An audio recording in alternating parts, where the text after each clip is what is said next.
if I hadn't made these mistakes early on from the get-go, I to this day probably still could be trading, and I would probably also be a consistently profitable trader. But yeah, so this is why I'm trying to help those people who were the beginner that I used to be. And yeah. Hi guys, so I already made 2 videos talking about the reason I feel like trading kind of ruined me for a moment. I'm not ruined anymore, but I definitely cannot go back to trading. I'm too far into my trading addiction, and people don't understand, like, addiction and being locked in are not the same thing. It's really good when you have something that you like to be locked in, but if you're addicted to something, you should not go back, because now your brain basically will overrule all the discipline, all the rules you give yourselves. That's why we qualify something an addiction, something that becomes harmful to you, and it's also something that you cannot really or necessarily control. So for example, a person, I always take the same example, but a person who's addicted to drugs or to alcohol, well, alcohol is also a drug, they should not be drinking or indulging in whatever they're indulging in, even to small bits, because obviously alcohol is like a drug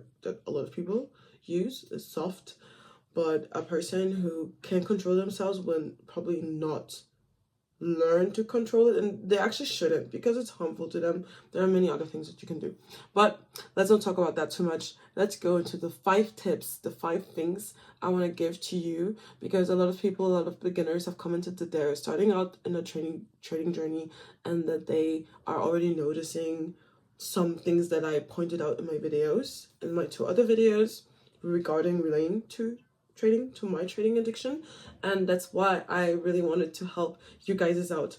Also, I'm linking down, I made a Notion trading journal for you guys, in which you can basically track wait, I need to open it up, but if I'm good enough, I'm gonna put it on the screen.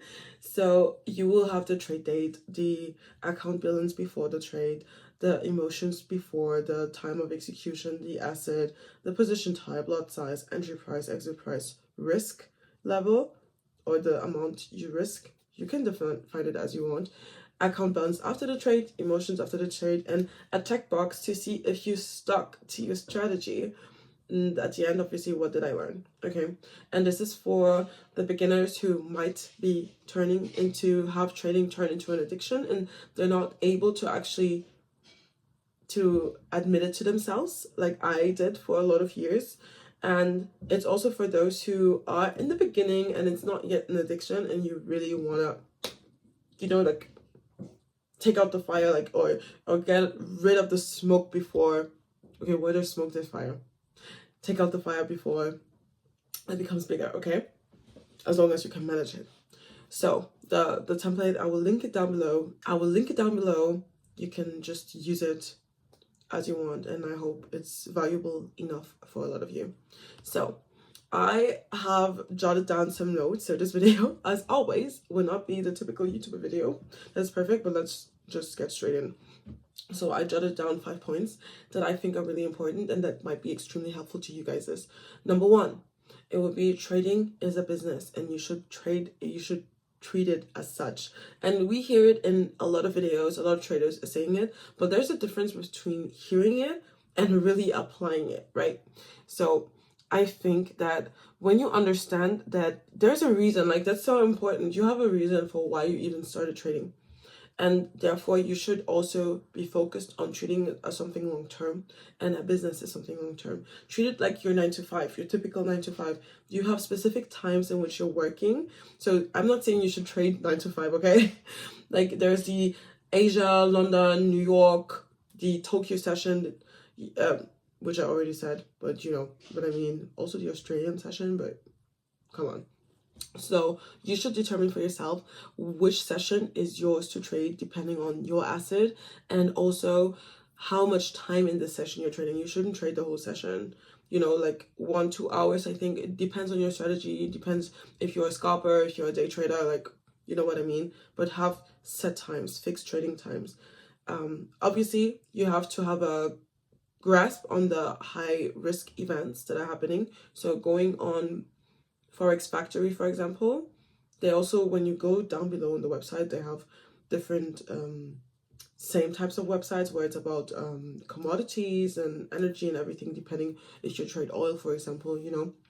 But you should have a grasp for the high risk events so that you can avoid them. My problem was not even, at one point I didn't even trade the high risk event itself. Like, I wasn't in a trade when it was happening. For example, 2:30 p.m. is a time like FOMC and non-farmer payroll, you know. I wouldn't trade these, like I wouldn't be in a trade while they were happening, but in the next 5 to 10 to 15 minutes, I would be in a trade.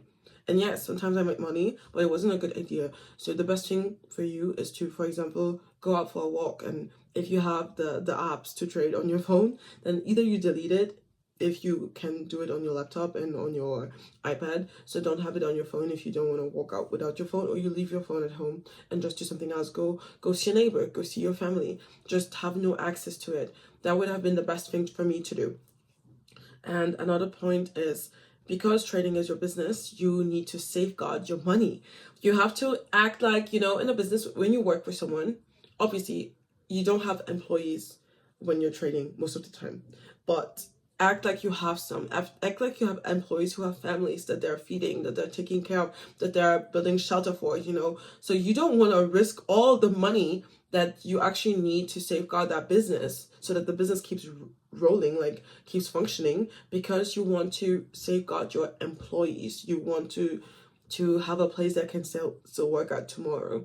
And the same thing, you have to treat it that same way. So think about your family members, think about your loved ones that you are probably doing this for, and just think that it's not worth risking it all today for big wins that might not happen. The big wins, the potential big wins, can also mean big losses. So again, number one, trading is a business, treat it as such. Number two, ignore the wins. Guys, I wish someone would have told me, ignore the freaking wins, okay? Because for me, the wins happened early on. I was first trading demo, and then I was winning and just thinking, oh, like, why do I keep going on demo if I could do the same thing on a live account and actually make the money that I'm making on my demo account on a real account? And that is wrong. It's a wrong mindset. Even if you're not on demo anymore, even if you're live, don't focus on the wins. You know, wins can sometimes just be luck. It can be luck. You have to be able to replicate it. So therefore, even if you win or if you lose, you have to treat wins and losses the same way. So you have a specific strategy, and you should not switch it up. Because in the beginning, I had specific lot sizes I would trade in, and it was all going well, but I was winning, and I was just thinking, oh my gosh, if I could have the same thing, the same move, and have a higher lot size, I would obviously make more money. And that's how I got into over leveraging. And this is the dumbest thing ever. So don't look at the money. It sounds so backwards, actually, but it's the best thing. You should not be looking at the money. You should get to a point where trading for you, it's not the money I gain today or tomorrow, but the long-term view is me being so disciplined that I can really focus on my strategy and keep going with it, because the money will come eventually. Especially if you're consistent and disciplined, you will win. It might not happen today or tomorrow, but it will happen. And the people who are at this point in their trading, they're the best, literally. They don't really care about the money they want today, yesterday, or tomorrow. They're just focused on, they found their strategy that works for them, and they're just focused on maintaining, on doing the same thing every day. You know, it's every day, bro. So yeah, did I forget something? Have a clear risk management strategy for sure, and have rewards. That's something I should have implemented. Have rewards and punishments for you not respecting your strategy, right? For example, punishment could be you have to go back to demo for a week, a month, a few days, depending on how harsh you disrespected your strategy. You have to know it for yourself. But that would be something so smart to do, have these types of punishments, because at one point your brain will just be like, oh, I don't want to go back there. I don't want to act like this. I think everything in life is about the standards we uphold ourselves to.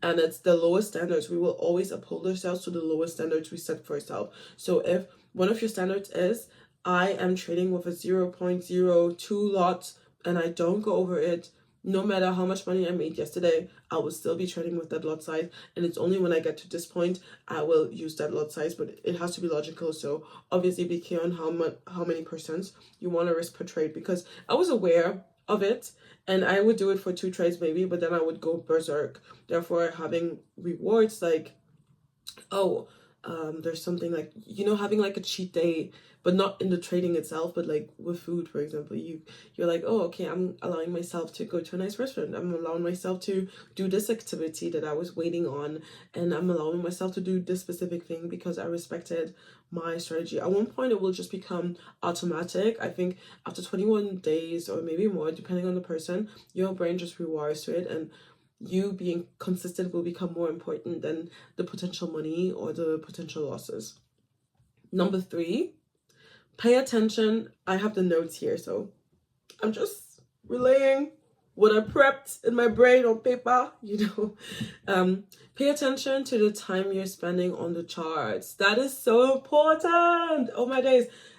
When you start out trading, it becomes so addicting, like just addicting like this, because you want to get good so fast. You want to learn. You have this hunger for learning, for becoming better. And that's why you will spend so much time in front of TradingView, in front of the charts, just thinking about, okay, let me learn. Let me be quick. Let me learn it fast. Like, I'm a smart person. Let's go. We can do this.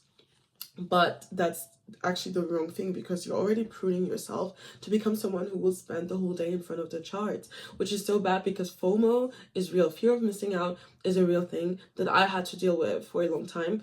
And you will look at the chart, I told you the story in my previous video when I actually passed the FTMO challenge, and I was 1K. I had the real account, and I had 1K in profit, and I was just thinking, okay, let's stop, let's get my money, recharge the money for the challenge back and the 80% profit split, and then I can keep on trading. But the next morning I woke up and I was just like, let me just look at the charts. I'm not trading. I looked at the chart and my brain invented an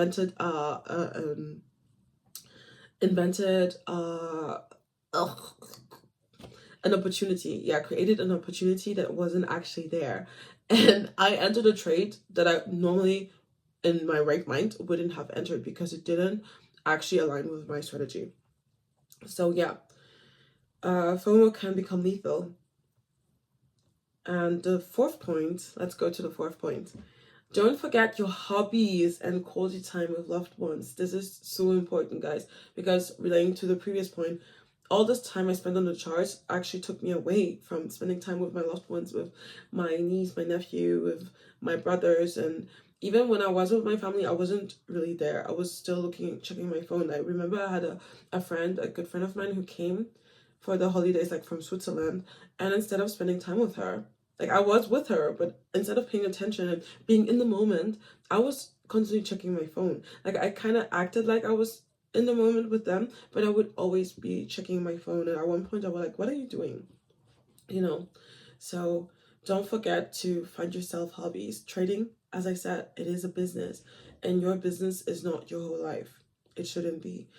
Your life should be, especially when it comes to trading, filled by so many other things, because you shouldn't be spending the whole day in front of the charts. So therefore it's so important to have sports that you like, to do things, different activities that you just enjoy, and people that you enjoy spending time with, because that will fill up your day so much that you won't even think about going to the charts, or like make it difficult for you to go back on the chart. As I said previously, maybe don't have the apps on your phone, and therefore not the ability to just download it real quick, because that's what I would sometimes do. And or don't don't make the access for yourself as hard as possible, so that it will become a standard for yourself that you uphold yourself to not be on the chart the whole day. So, and the most important point is, tomorrow is not a given. You don't know if you're going to be alive tomorrow. You don't know if your loved ones will be. So if you have the opportunity of seeing them, spending time with them, you should make it the best ever. And I'm not saying that you should not put your work on yourself and have self-discipline and be working on your business. No, I'm not saying that. I'm saying that you should have fixed times for your business and fixed times that you allow for hobbies, loved ones, and everything. And when it comes for that time, that time has come. When it comes for your time to be working on your business, on your trading, that time has come. And yeah, it will mostly aid you in not over trading. So that's really, really important. You know, treat it as a job with fixed times and do other things before and after. These are the main points. And the last point I have for you guys is number 5 is trading shouldn't be a means to an end. Because that's what it was for me. It was a means to an end. I thought trading would be a way for me to build up a lot of capital in a short amount of time. Like, I wasn't thinking it should happen tomorrow, but like 1 year, you know, like it's still short when you're a beginner. Therefore, trading shouldn't be a means to an end. I wanted to build up capital to invest in the businesses I really wanted to create. Like in the video, I said the pharmaceutical company I want to build in Benin, my home country, one day. And I thought, okay, trading will enable me to do all these things. But I had to understand, and now I have an understanding for it, that I just felt unworthy, not good enough to do the things that I actually wanted to do, because trading for me was not something that brought me joy, that I wanted to do long term, and that I saw myself in the long term. So instead of investing in trading, if it's not for you, you should invest in your time, money, and effort in something that you truly enjoy, something that you truly believe in, right? Because I'm not saying people shouldn't be trading. I just noticed for me, I didn't like it, and that's why I felt regret of having lost so much money. If it would have been in something that I actually wanted to build and it just failed, yes, I would be sad that it failed, but I wouldn't feel regret, because from the get-go, I tried out something that was so present in my mind, that was a dream of mine, and yeah, it didn't work, but at least I tried. So I wouldn't feel regret, right? So if trading is for you, you will not feel regret about the money you lost. You will only feel regret about having lost money in, I guess, a dumb way, because you didn't prepare yourself enough. But at the end of the day, we are always investing in ourselves with different skills. Therefore, don't let fear or self-doubt hold you back. But at the end of the day, work smart, not hard. So I hope you enjoyed this video. This video is for people who are beginning on their trading journey and who are feeling like they could develop a trading addiction. It could also be for those who might have one and are not yet able to really, are not willing to yet admit it. So I obviously have the trading journal that you can find down below, and I'm also selling a template for people who want to really work on their trading addiction. This is for people who don't yet have the power to let go and to stop trading, although they know that they should stop. So yeah, this is obviously, I'm selling this, but you have to think about it. I lost 30K, and if I had a template like that, I wouldn't have lost as much money. Maybe I would have lost 10 to get to, before I got to the point. Actually, in the beginning, I didn't spend that much money on trading, so I would probably have lost like 5 instead of 30K on something that I don't have future in, me personally.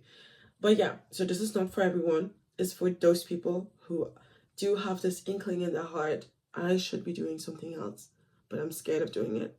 I shouldn't be trading, but I'm scared of stopping it.